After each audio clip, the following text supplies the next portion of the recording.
خود اس بجائے اس کے کہ خود میں ہی آپ کے سما خراشی کرتا رہوں، وہ باتیں جو ترجمے کے ذریعے سے پیش کی جا سکتی ہیں میں ترجمے کے ذریعے سے پیش کرتا ہوں۔ اے محمد صلی اللہ علیہ وسلم، یہ سورہ الکہف کی آخری آیات ہیں۔ اے محمد صلی اللہ علیہ وسلم، ان سے کہو کیا ہم تمہیں بتائیں کہ اپنے اعمال میں سب سے زیادہ ناکام اور نامراد لوگ کون ہیں؟ وہ کہ دنیا کی زندگی میں جن کی ساری سعی و جہد راہ راست سے بھٹکی رہی اور وہ سمجھتے رہے کہ وہ سب کچھ ٹھیک کر رہے ہیں۔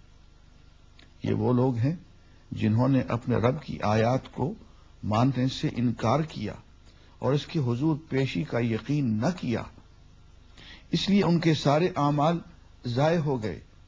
قیامت کے روز ہم انہیں کوئی وزن نہ دیں گے، ان کی جزا جہنم ہے اس کفر کے بدلے جو انہوں نے کیا اور اس مذاق کی پاداش میں جو وہ میری آیات اور میرے رسولوں کے ساتھ کرتے رہے۔ البتہ وہ لوگ جو ایمان لائے اور جنہوں نے نیک عمل کیے، ان کی میزبانی کے لیے فردوس کے باغ ہوں گے جن میں وہ ہمیشہ رہیں گے، اور کبھی اس جگہ سے نکل کر کہیں جانے کو ان کا جی نہ چاہے گا۔ اے محمد صلی اللہ علیہ وسلم، کہو کہ اگر سمندر میرے رب کی باتیں لکھنے کے لیے روشنائی بن جائے تو وہ ختم ہو جائے، مگر میرے رب کی باتیں ختم نہ ہوں، بلکہ اگر اتنی ہی روشنائی ہم اور لے آئیں تو وہ بھی کفایت نہ کرے۔ اے محمد صلی اللہ علیہ وسلم، کہو کہ میں تو ایک انسان ہوں تم ہی جیسا، میری طرف وحی کی جاتی ہے کہ تمہارا خدا بس ایک ہی خدا ہے۔ بس جو کوئی اپنے رب کی ملاقات کا امیدوار ہو، اسے چاہیے کہ نیک عمل کرے اور بندگی میں اپنے رب کے ساتھ کسی اور کو شریک نہ کرے۔ ناظرین، اس کے بعد ہم سورہ مریم کی طرف آتے ہیں۔ سورہ مریم مکی سورت ہے۔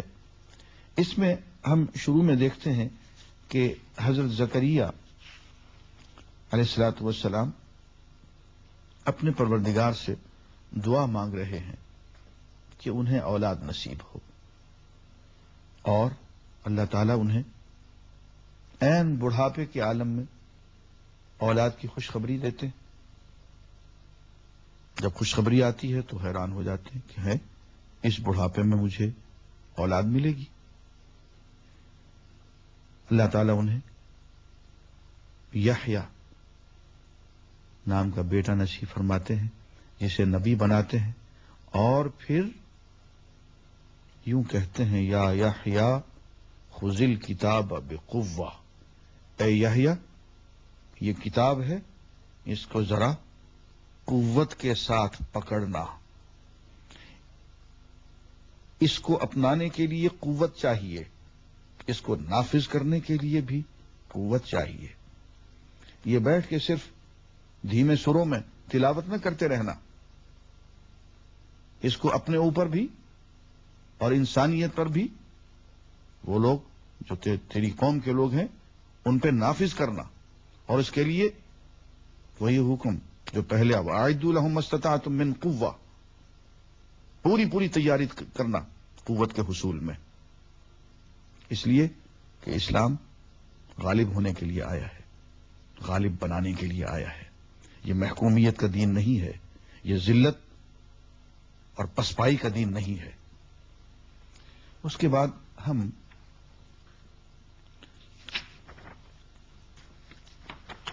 ایک یہاں سے پھر میں ترجمہ پڑھوں گا۔ آیت نمبر 59 سورہ مریم، ارشاد گرامی ہے، بہت سے پیغمبروں کا ذکر کیا، اس میں سورہ مریم میں سیدہ مریم کا بھی واقعہ ہے کہ کس طرح سے بغیر باپ کے انہوں نے سیدنا عیسیٰ علیہ الصلوۃ والسلام کو جنم دیا، کس طرح سے اللہ تعالیٰ نے ان کی مہمانی فرمائی اور کیا کیا معجزات صادر ہوئے، اور جب لوگوں نے انہیں تنگ کرنا چاہا تو کس طرح سے بچپن میں ہی پنگوڑے میں ہی اللہ تعالیٰ نے حضرت عیسیٰ سے تقریر کروا ڈالی، انی عبد اللہ کہ میں تو اللہ کا بندہ ہوں، اور ایسا بندہ آتانی الکتاب وجعلنی نبیا، مجھے اس نے صاحب کتاب بنایا ہے اور مجھے اس نے نبی بنایا ہے۔ اس کے بعد اور انبیاء کا ذکر ہے، اور یوں فرماتے ہیں کہ یہ وہ پیغمبر ہیں جن پر اللہ نے انعام فرمایا آدم کی اولاد میں سے اور ان لوگوں کی نسل سے جنہیں ہم نے نوح کے ساتھ کشتی پر سوار کیا تھا، اور ابراہیم کی نسل سے اور اسرائیل کی نسل سے، اور یہ ان لوگوں میں سے تھے جن کو ہم نے ہدایت بخشی اور برگزیدہ کیا۔ ان کا حال یہ تھا کہ جب رحمان کی آیات ان کو سنائی جاتی تو روتے ہوئے سجدے میں گر جاتے تھے۔ پھر ان کے بعد وہ ناخلف لوگ ان کے جانشین ہوئے جنہوں نے نماز کو ضائع کیا اور خواہشات نفس کی پیروی کی، بس قریب ہے کہ وہ گمراہی کے انجام سے دوچار ہوں۔ البتہ جو توبہ کر لیں اور ایمان لے آئیں اور نیک عملی اختیار کر لیں وہ جنت میں داخل ہوں گے اور ان کی ذرہ برابر حق تلفی نہ ہوگی۔ یہ سورہ مریم سے میں نے آیات تلاوت کی، انبیاء کا ذکر، اور اس کے بعد ایک اہم بات کہ انبیاء کی جانشینی جن لوگوں نے کی، چاہیے تو یہ تھا کہ وہ نماز اور زکوٰۃ کو قائم رکھتے، لیکن انہوں نے نماز چھوڑ دی، اور جب نماز چھوڑی تو اس کا نتیجہ یہ نکلا کہ خواہشات کی پیروی میں لگ گئے۔ معلوم ہوا کہ یہ نماز جو ہے خواہشات پیروی سے روکتی ہے، اور جب خواہشات پیروی میں لگ گئے تو ایک گمراہی پھر دوسری گمراہی، ایک گمراہی دوسری گمراہی کو جنم دیتی ہے، تو پھر گمراہیوں میں پڑتے چلے گئے۔ ناظرین، اس کے بعد ہم سورہ طٰہٰ کی طرف آتے ہیں۔ سورہ طٰہٰ میں ابتدا حضرت موسیٰ علیہ السلام کے قصہ سے ہوتی ہے۔ موسیٰ علیہ السلام کا قصہ آپ لوگ جانتے ہیں، پورا بیان کرنے کا موقع نہیں ہے۔ ایک قبطی کو مار کے بھاگ نکلے، مدین پہنچے، حضرت شعیب کے ہاں رہے، سال ہا سال 8-10 سال رہے، پھر وہاں سے شادی کر کے چلے، راستے میں ہیں، نبوت مل گئی، رسالت مل گئی، معجزات مل گئے۔ ید بیضا کا معجزہ کہ ہاتھ اپنے پہلو میں ڈالو اور اتنا روشن اتنا سفید کہ اندھیرے کو دور کر دے۔ نبی اندھیرے کو دور کرنے کے لیے ہی تو آتا ہے۔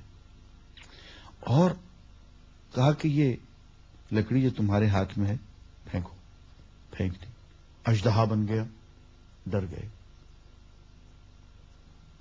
موسیٰ ڈر گئے، اس اژدہا پہ ہاتھ ڈال دو۔ اژدہا پہ ہاتھ ڈال دیا، پھر وہی لکڑی کی لکڑی بن گیا۔ اصل میں حضرت موسیٰ کو ایک بہت بڑے اژدہا کے پاس بھیجا جا رہا تھا، یہ فرعون تھا، اور یہ تربیت دی جا رہی تھی کہ اژدہا پہ ہاتھ ڈالنا ہے۔ یہ فرعون دیکھنے میں اژدہا نظر آتا ہے، جب اس پہ ہاتھ ڈالو گے تو یہ لکڑی ہوگا۔ اور اشارے میں یہ بھی بتا دیا کہ یہ بڑے بڑے جو فرعون ہوتے ہیں، یہ بڑے بڑے جو امیر کبیر وزیر ہوتے ہیں، یہ دیکھنے میں اژدہا نظر آتے ہیں، ہاتھ ڈال دو تو لکڑیاں ہوتی ہیں۔ آگے حکم دیتے ہیں کہ ہاں سیدنا ہارون کا ساتھ ان کو دے دیتے، بھائی کا، تمہاری نبوت میں وہ بھی تمہارے ساتھ شریک ہے۔ اور پھر دونوں کو حکم دیتے ہیں کہ اذهب انت واخوك بآیاتی، کہ تم اور تمہارا بھائی دونوں میری ان نشانیوں کو، معجزات کو لے کے تم جاؤ۔ ولا تنیا فی ذکری، اور دیکھو میرے ذکر میں سستی نہ کرنا۔ دین کی دعوت، تبلیغ اپنی جگہ پہ اس وقت اثر کرے گی جبکہ اندر سے ذکر کی گرمی موجود ہوگی۔ اگر وہ گرمی نہیں ہوگی تو بات منہ سے نکلے گی